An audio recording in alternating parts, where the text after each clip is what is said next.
Hello. আসসালামু আলাইকুম madam. ওয়ালাইকুম সালাম। জি ম্যাডাম, আমি ফরিদপুর থেকে বলছি। আমি 2 সপ্তাহ আগে ফোন করেছিলাম, এরপর আমার কথা বলা হয়নি। ও হ্যাঁ, ওই যে নেটওয়ার্ক পাওয়া যাচ্ছিল না জি সেটা। জি ম্যাডাম। হ্যাঁ হ্যাঁ জি। হ্যাঁ। তো আমার ছেলে 12 বছর বয়সে। একটু যদি আরেকটু বেশি মানে আরেকটু জোরে কি শুনতে পারি? শোনা যাচ্ছে? হ্যাঁ হ্যাঁ, এখন পরিষ্কার। 12 বছর বয়সে সে 6 উঠে। 6 উঠার পরে সে প্রথম সাময়িক পরীক্ষা ভালোই দেয়। দ্বিতীয় সাময়িক পরীক্ষা যখন হয় তখন সে দিতে পারে না। মানে সে বমি করতেছে, খুব অস্থির হয়ে যাচ্ছে, অসুস্থ হয়ে পড়ছে সে। মানে দিনে দিনে শুকায় যাচ্ছে, আমরা বুঝতে পারতেছি না যে ওর কি হয়েছে। 3 মাস পরে যখন তার সিরিয়াস অবস্থা হয়ে যায়, মুমূর্ষু অবস্থা হয়ে যায়, তখন সে নিজেই বলে যে আম্মু, আমি টিভিতে ভূতের ছবি দেখেছিলাম আহত, ওটা দেখার পরে আমি একটু ভয় পেয়েছি। কারণ আমি যে বাসায় ছিলাম সেই বাসাটা বিশাল একটা বারান্দা ছিল, এক পাশে বাড়িওয়ালা থাকতো আর এক পাশে আমি থাকতাম। তাদের 2টা ছেলের বউ খুবই সুন্দর, অল্প বয়সে। মানে ভূতে যখন খুব ভালো হতো চেহারাটা, তখন ওই মেয়েদের মতো চেহারা, সুন্দর চেহারা হতো। ওরাও খুব সেজে গুজে জানলা দিয়ে আমাকে ডাকে, জানটি আমরা সেজেছি, আসেন একটু দেখেন। কিন্তু আমি বাসায় ছিলাম না, ছেলে একা বসে বসে ওই আহত দেখতেছিল। তখন সে আতঙ্ক ভয় পেয়ে, ওই যে আহাত একটা ছোট, জি জি, ইন্ডিয়ান একটা সিরিয়াল, সারাক্ষণ অ্যাড হতো ম্যাডাম। আহাতে সারাক্ষণ একটা চ্যানেলে সারাক্ষণ মানে অ্যাড হতো, অ্যাড দিত। আচ্ছা আচ্ছা। ওই অ্যাডটা আসতো যে আহাত অমুক সময় হবে। জি জি জি।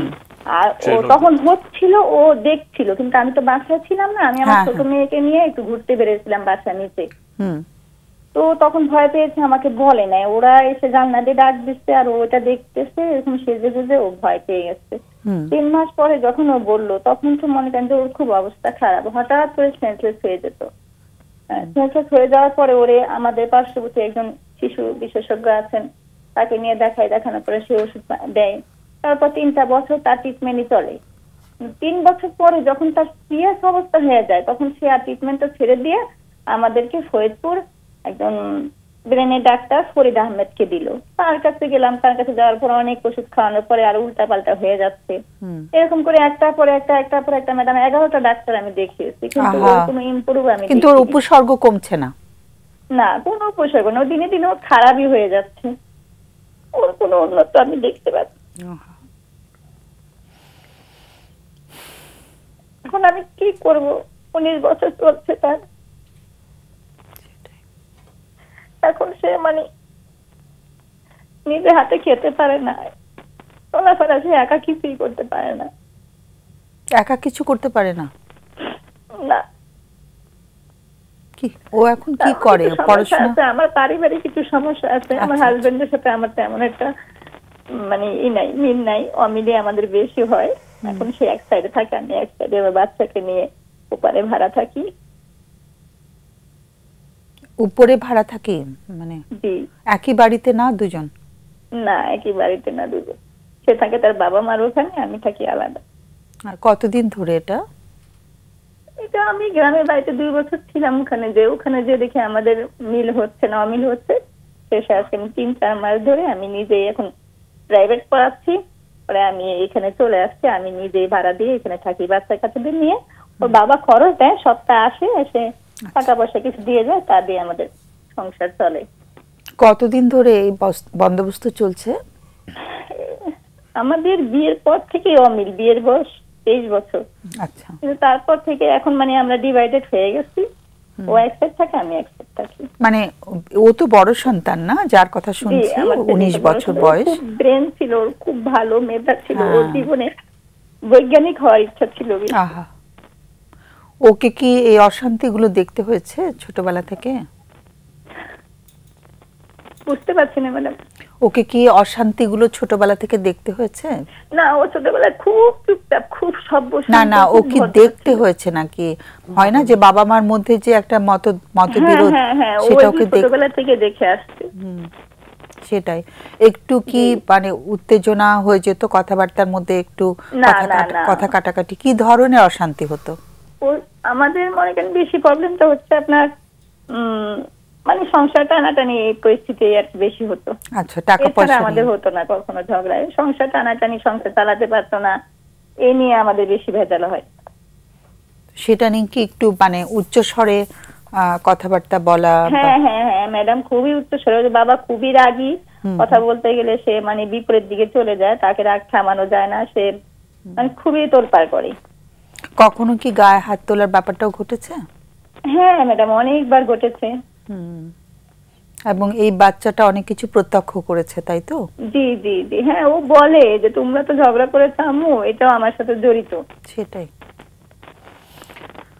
মানে ওর নিজের কোনো মানে দোষ না থাকা সত্ত্বেও ওকে ভুগতে হচ্ছে আর কি, মানে ডেফিনেটলি সবাই কষ্ট পাচ্ছে। ওর ছোট বোনটা কতটুকু? ও 13 বছর, ক্লাস 6 এ পড়ে। আচ্ছা, ও কি ঠিক আছে সব দিক থেকে? হ্যাঁ ও ঠিকঠাক আছে ম্যাডাম, ও ঠিক আছে, কিন্তু এখন আমার বড় ছেলেটা খুবই উত্তেজিত হয়ে যায়, ওর সাথে কথাই বলা যায় না। ও মনে করেন যে আমাকে অনেকবার আমার গায়ে হাতও তুলছে, মানে কোনো কিছু সে সহ্য করতে পারে না। যখন যেটা চাইবে তখন তাকে সেটাই দিতে হবে। এই মুহূর্তে আমি যে 500 টাকা খাবো, 500 টাকাই তাকে খাওয়াতে হবে, এটা দিতে হবে, সেটাই দিতে হবে। বড়জন ছেলে না? জি, মানে যার কথা আমরা শুনছি ওর ছেলে? জি। আচ্ছা, আর দুজনের বয়সের পার্থক্য কত? 7 বছর। ওর দুই ভাই বোনের সম্পর্কটা এখন কেমন? না, ও বোনকে সহ্য করতে পারে না। বোনটা হওয়ার পরে মনে হয় যে ও একটু মানে ভাবতেছিল যে আমার আদরটা কমে গেছে, ও কেন আসলো। ও এখনো বলে যে আম্মু ও কেন আসে, ওকে দিয়ে দাও, ওরা আব্বুর কাছে দিয়ে দাও। মানে ওর ভেতরে একটা খুব ফাঁকা জায়গা তৈরি হয়েছে আর কি, শূন্যতা বোধ করে ভেতরে। জি জি। হ্যাঁ, তো এখন আমাকে মাঝে মাঝে বলে যে আমাকে টাচ মোবাইল কিনে দাও, আমি একা একা কি করবো আম্মু, আমাকে একটা মোবাইল কিনে দাও, আমাকে স্কুলে দাও। কিন্তু স্কুলে তো আর সে যেতে পারতেছে না, সে 5 এ বৃত্তি পেয়েছে, 6 এর থেকে তো এই অবস্থা। তারপরে তাকে 8 এ পরীক্ষা দেওয়া হয়েছে করোনার সময়, একটা যে পয়েন্ট ছিল সেই পয়েন্টের উপরে সে পাস করে গেছে এক রাতে পড়ে। এরপর 9 এর থেকে তার জীবনের আবার সেই পরিস্থিতি শুরু হয়ে গেছে। সেটাই, সে মাঝে ভালো হয়ে গেছিল, কিন্তু ওর তো ডাক্তারও, অনেকজন ডাক্তার ওকে দেখেছেন সোফার, তাই না? জি ম্যাডাম। মানে অনেক হয়রানি করতে হয়েছে, কিন্তু ওর রোগটা ঠিকমতো ধরতে পারেনি আর কি। শেষে আমি দেখিয়েছি আপনাকে বিশ্বাস আবুল হাসান। ঠিক আছে, আমরা ডাক্তারের নামগুলো না বলি, আমরা মিডিয়াতে কথা বলছি তো। সো এখন কোন বিশেষজ্ঞ দেখছেন ওকে? না, এখন এই যে আবুল স্যারের ওষুধটাই ট্রিটমেন্ট এখন চলতেছে আমাদের। না, আমরা বিশেষজ্ঞ, কিসের বিশেষজ্ঞ সেটা একটু শুনতে পারলে ভালো হতো। যার ওষুধ এখন খাচ্ছে। হ্যাঁ, সাইকিয়াট্রিস্ট হবে। আর সাইকোলজিস্ট, আমরা তো সাইকোথেরাপিস্ট বা সাইকোলজিস্ট, আমরা তো ওষুধ দেই না কখনো। তার মানে সাইকিয়াট্রিস্ট দেখছে ওকে কোনো, তাই তো? সাইকিয়াট্রিস্ট হচ্ছে মনোচিকিৎসক, যারা আমাদের একজন ডাক্তার সাহেব আছেন এখানে, মনোরোগ বিশেষজ্ঞ যারা, তারা ওষুধ দেন। ওনার ওষুধ এখন খাচ্ছে বাচ্চাটা, তাই তো? কিন্তু কোনো সাইকোথেরাপির সাহায্য নেওয়া হয়নি সোফার? না ম্যাডাম, কখনোই নেওয়া হয়নি। ওকে। আর আরেকটা কথা হচ্ছে যে ও কয়েকদিন আগে হঠাৎ করে বলতেছে কি অবস্থা খারাপ হয়ে গেছে, ওর আবার ডায়াবেটিস আছে। ডায়াবেটিস হসপিটালে নিয়ে গেলাম 23.4। তো ওখান থেকে ওষুধ পানি নিয়ে আবার রাত্রে অবস্থা খারাপ হয়ে গেল, আমি হসপিটালে নিয়ে ওকে অক্সিজেন দিলাম। তখন ও আমাকে বলতেছে কি আম্মু আমি না ভয় পেয়েছি। কি দেখে ভয় পেয়েছো তুমি আবার? যে আম্মু আমি দেখি ফ্যানের উপরে সাদা শাড়ি পরে একটা বাচ্চা দাঁড়িয়ে আছে, আমার খুব ভয় লাগতেছে, তুমি আমাকে কোনো হুজুরের কাছে নিয়ে একটু পানি পড়া তেল পড়া এনে দাও। আমি তৎক্ষণাৎ কি করবো, এখন ওদের তো এটা মানতেছে না, ও বলতেছে আমাকে তাড়াতাড়ি পানি পড়া তেল পড়া দেয়। আমাদের এখানে পাশে একটা মাদ্রাসা আছে, হুজুরের কাছে যেয়ে বললাম হুজুর একটু তেল পড়া পানি পড়া একটা কার্টুন পড়া দিল। ধীরে ধীরে ধীরে ধীরে মানে সে তার আস্তে আস্তে ভয়টা পুরোপুরি কাটে নাই, ভয় আসছে ভিতরে। ঠিক আছে, ওকে। তো আজকে আমাদের কাছে প্রশ্নটা তো এটাই যে কি করে ও সুস্থতাটাকে আরেকটু নিশ্চিত করা যায় বা সুস্থ বা একটু ভালো কি করে হতে পারে, তাই তো প্রশ্ন? জি জি ম্যাডাম, আমি এখন কি করব? একটু লাইনে থাকতে হবে, আমাদের অতিথিদের কোনো প্রশ্ন থাকতে পারে। সো দুজনের প্রশ্ন সাবরিনা করবে। আমার কোশ্চেনটা হচ্ছে যে আপনি কি একটু বলবেন যে ওর কি আচরণগত সমস্যাগুলো হচ্ছে বা ছোটবেলা থেকেই মানে সিচুয়েশন খারাপ বা এরকম বলছিলেন, তো একটু যদি উপসর্গগুলো বলতেন তাহলে আমাদের একটু অ্যাসেসমেন্ট। উপসর্গগুলো ম্যাডাম, ও বাইরের জিনিস বেশি খাবে, ঘরে ভাত খেতে চায় না, শুধু টাকা নিয়ে বাইরে যেতে বলে, বাইরে খাবার দিবে, আমাকে না দিলে ঘরে আমার সাথে ঝামেলা করে, অত্যাচার শুরু করে দেয়। ও যেটা বলবে সেটাই শুনতে হবে, যে এখন ঘর ঝাড়ু দিতে পারবে না, দিতেই পারবে না। তোমরা ফ্যান ছাড়তে পারবে না, ছাড়তেই পারবে না, আমাকে বাইরে খাবার দিতেই হবে, নিতেই হবে, না হলে তার মেজাজ চড়া হয়ে যায়, রাগ হয়ে যায়, ঘর থেকে বের হয়ে যায়, যেদিকে যায় সে দৌড় দিয়ে চলে যায়, তার পিছু পিছু আমাকে দৌড়ায় চলে যেতে হয়। আচ্ছা, আর এমনি ওর বন্ধুদের সাথে মেশে? না, ওর ছোটবেলা থেকেই তো নীরব, কিন্তু ও কোনো বন্ধু কারোর সাথে আজও পর্যন্ত তার সেভাবে কোনো গল্প কিছুই না। সে তো এখন খালি শুয়ে থাকে, কটা খাবার দিতে হয়, যেটা বলে সেটাই দিতে হয়, এইভাবে এটা চলছে এখন। পড়ালেখা কি এখন করছে না? তো পড়ালেখা সেই যে 8 পাসটা করলো, 6 এর থেকে গ্যাপ গেল, তারপরে 8 এ করোনার মধ্যে পরীক্ষা দিল, পরীক্ষা দেওয়ার পর 9 এ উঠলো, 9 এ উঠার পর ওর বাবার সাথে খুব ভেজাল হয়েছিল, বাবার মাথা ফাটায় ফেললো, এরপর থেকে সে আবার ওইরকম হয়ে গেছে। আচ্ছা, ঠিক আছে। ওর কি ওজনটা কি বেশি একটু, যেহেতু মানে খেলাধুলা? না না, ও একদম হালকা হালকা। আচ্ছা, ওকে, ডাক্তার সাহেবের কিছু প্রশ্ন থাকতে পারে। আচ্ছা, আপনি বললেন যে ওর বাবার সাথে যখন ইয়ে হলো যে মাথা ফেটে গেল, তার আগে ভালো হয়েছিল? জি জি জি, সেই ভালোটা কি রকম? ও কি আবার ওর কাজকর্মে ফেরত আসছিল? ও আবার শুরু করতে পারছিল ওর পড়াশোনা? ওর টিবি হয়েছিল, টিবি হওয়ার পরে ডাক্তার ঢাকা থেকে চিকিৎসা করানোর পরে ডাক্তার বলছিল যে ও প্রচুর খাবার খাবে, এত খাবার খাবে যে আপনারা দিয়েও ছাড়তে পারবেন না, যে ওষুধ আমরা দিচ্ছি ওকে তো ভালো করতে হবে, কিন্তু খাওয়াটা ঠিক মতো চালাই যেতে হবে। কিন্তু সেদিন সত্যি কথা বলতে কি, আমি তো শহরের মেয়ে, আসলে আমি খড়ি চুলে রান্না করতে পারি না, আমি গ্যাস কিনে রান্না করি। তো এখানে গ্যাসটা শেষ হয়ে যাওয়ার পরে ওর বাবা আমার সাথে খুব ভেজাল করছিল, সে গ্যাস দিবে না, কিন্তু আমি তো খড়িতে রান্না করতে পারি না। এখন ওর প্রচন্ড ক্ষুধা, দুপুরে ওকে ডিম ভাজে ভাত দিচ্ছে, ওর পেট ভরেনি, সে সন্ধ্যার সময় নাস্তাও পায়নি। রাগ হয়ে ওর বাবা যখন আমার উপর টর্চারিং করতেছে, সে যায় পিছন থেকে তার বাবাকে লাঠি দিয়ে, তার বাবা ঘোরার পরে মাথায় আঘাতটা লাগার পর 10টা সেলাই পড়ে ওখানে। ওখান থেকে তার আবার এই সমস্যাগুলি সৃষ্টি হয়ে যায়, সে আগের মতো হয়ে যায়। আচ্ছা, ঠিক আছে। প্রশ্ন আর নেই? তোমার প্রশ্ন নেই? অনেক অনেক ধন্যবাদ আমাদেরকে কল করার জন্য, এবং আজকেও সেদিন চেষ্টা করে আমরাও খুব মানে আমাদেরও মনে হচ্ছিল যে কথা বলা যাচ্ছে না, তো আজকে তো একটু শুনলাম, ভালো লাগছে যে আজকে কিছুটা শুনতে পারলাম। আমরা তো সবটুকু শুনতে পারি না, আরও অনেক কিছু বলার ছিল। তো আমাদের অতিথিরা নিশ্চয়ই আলোচনা করবেন, একটু আলোচনার সঙ্গে থাকলে ভালো হয়, ফোনটা ছেড়ে দিয়ে আলোচনাগুলো শুনলে ভালো হয়। আগে আপনি বলেন। ধন্যবাদ ম্যাডাম। উনি প্রশ্নটা করছেন, খুব ভালো প্রশ্ন, কারণ এই ধরনের সমস্যা অনেক রুগীরই হয়, এবং বিশেষ করে অ্যাংজাইটির যে রুগী যারা হয়, এবং এখানে দেখা যাচ্ছে যে ওর মানে যে কথাটা বলতেছিলেন যে অনেক হিডেন ব্যাপার থাকে, সেরকম কিন্তু ওর পারিবারিক ব্যাপারটা একটা হিডেন বিষয়, যে ওর একটা মনোকষ্টের জায়গা। সব কিছু মিলিয়ে ওর মধ্যে কিন্তু কিছু সিমটম দেখা দিচ্ছিল, শুধু হচ্ছিল ভমিটিং দিয়ে, ভমিটিং, খাওয়া দাওয়ারের হিডেন বাংলাটা কি বলবো আমরা? হিডেনের বাংলাটা কি বলবো? মানে যেগুলো লুকানো, ভেতরে লুকায়িত যে বিষয়টা, সামনে যেমন আসছিল যে ওর পড়াশোনার ব্যাপার, কিন্তু পাশাপাশি আবার চলে আসলো ওর ফ্যামিলি ইস্যুটা, যেটা শুরুতেই মানুষ বলে না, তো একটু সময় পেলে এগুলো মানে বোঝা যায়, তো বা হিস্ট্রিটা আরো বারবার নিতে গেলে পাওয়া যায়। তো এই বিষয়গুলোই কিন্তু কন্ট্রিবিউট করতেছিল ওর লক্ষণগুলোতে, এবং এটা আমরা যদি বলি যে এটা হতে পারে, মানে আমাদের কয়েকটা ডায়াগনোসিসই চলে আসবে, যে একটা যেমন অ্যাংজাইটির সমস্যাও যেমন আছে, আবার কনভার্সন ডিসঅর্ডারও হতে পারে, কারণ তার ভমিটিংয়ের যে জায়গাটা, এবং সেটা ওয়েল অ্যাড্রেসড হয় নাই, বোঝা যাচ্ছে যে ট্রিটমেন্টে।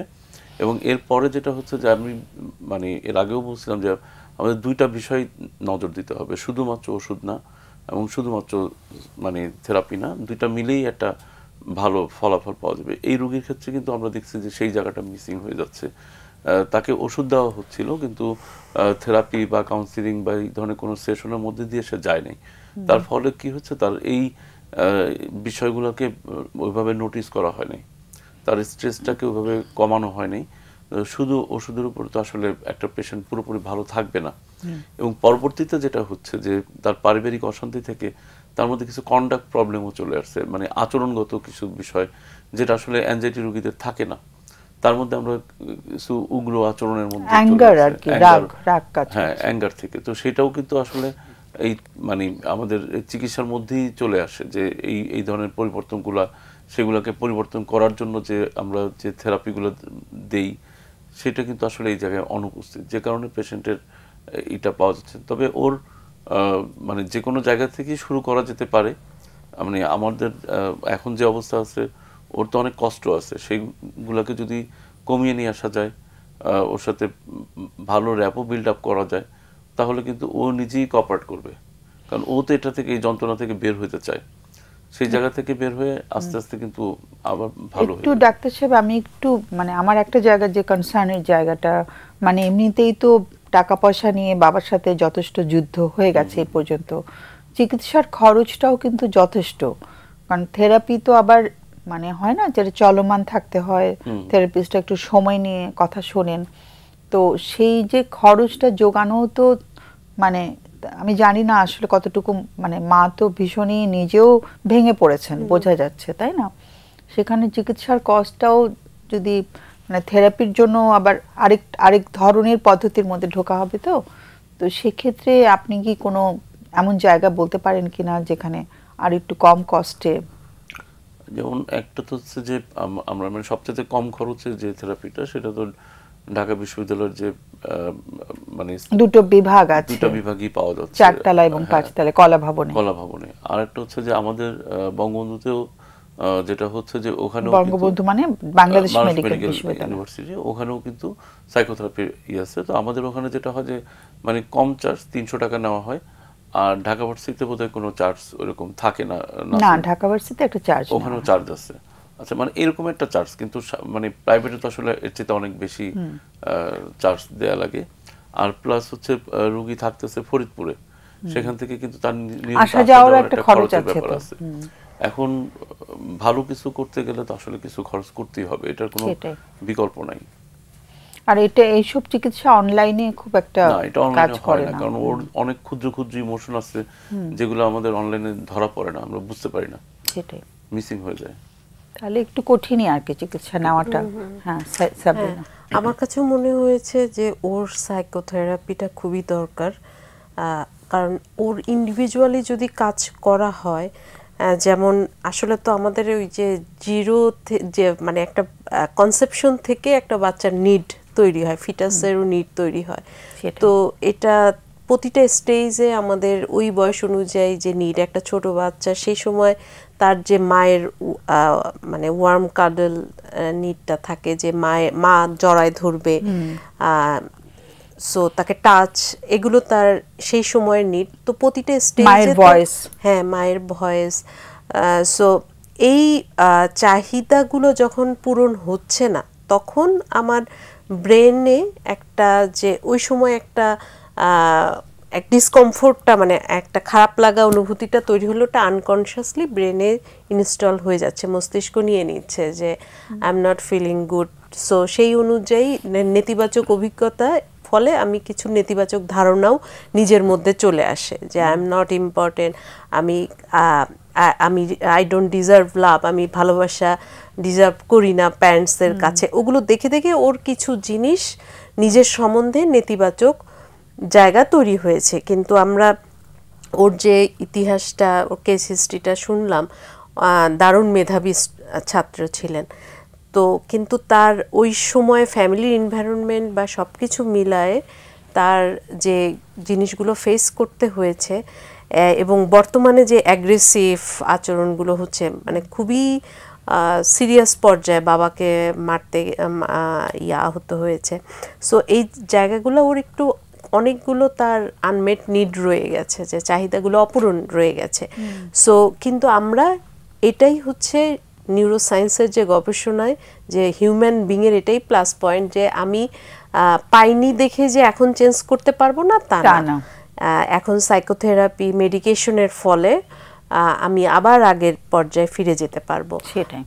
সো এবং তার বেসিক কিন্তু তার ভালো, সে মেধাবী, সে যদি এখন সব কিছু মিলে সাইকোথেরাপি এবং মা যথেষ্ট সাপোর্টিভ, তারও ধৈর্য ধারণ করে, এবং সে তার সাইকোথেরাপিতে যদি যায় তখন বুঝতে যদি পারে কেন আমার রাগটা হচ্ছে, আমি অ্যাঙ্গার ম্যানেজমেন্টের ওই সময়টা কি করতে পারি, এবং এইটার ফলে কারণ আমি যখন এক জিনিস বারবার করছি, ও অ্যাগ্রেসিভ আচরণে যেটা আক্রমণাত্মকভাবে যে আচরণটা করছে, ওইটা কিন্তু একবার সামহাও রিওয়ার্ড পেলে ওইটা তার অভ্যাস হয়ে গেছে। এখন নতুন করে আমি একটা নিউরোপ্লাস্টিসিটি তৈরি করা, এটা আমার প্রথমে কষ্ট হবে, হবে, কিন্তু সাইকোথেরাপিতে গেলে ও জিনিসগুলো বুঝবে যে আমার এইটা আমার অভ্যাস হয়ে গেছে, যে আমার মানে সবাই বলবে যে অমুক এই খারাপ ছেলে মারামারি করে, সো আমার এটা নতুন করে তৈরি করতে সাইকোথেরাপিস্ট আর সাইকোলজিস্ট সাইকিয়াট্রিস্টের হেল্পে আমি এই জায়গাটা পৌঁছাবো। আমি এটার মানেই না যে আমার জীবন থেমে গেছে, আমি আর পারবো না।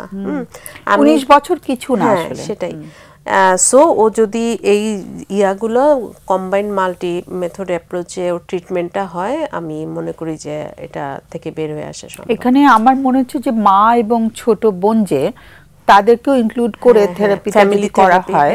এজন্য ঢাকা ইউনিভার্সিটিতে যে আমাদের ডিপার্টমেন্টে ফ্যামিলি থেরাপি ক্লিনিক আছে, ওখানে ইয়া করতে পারে, যোগাযোগ করতে পারে ফ্যামিলি কাউন্সেলিং এর জন্য, এবং অ্যাপ্লিকেশন করলে আমার মনে হয় ডিসকাউন্টও রাখা হয়। সেটাই, মানে অন্তত সপ্তাহে একটা না হোক, অন্তত মাসে 2টো সেশন বা মাসে একটা করেও যদি সেশন নেয়, মানে 2টো সেশন হলে ভালো হয়।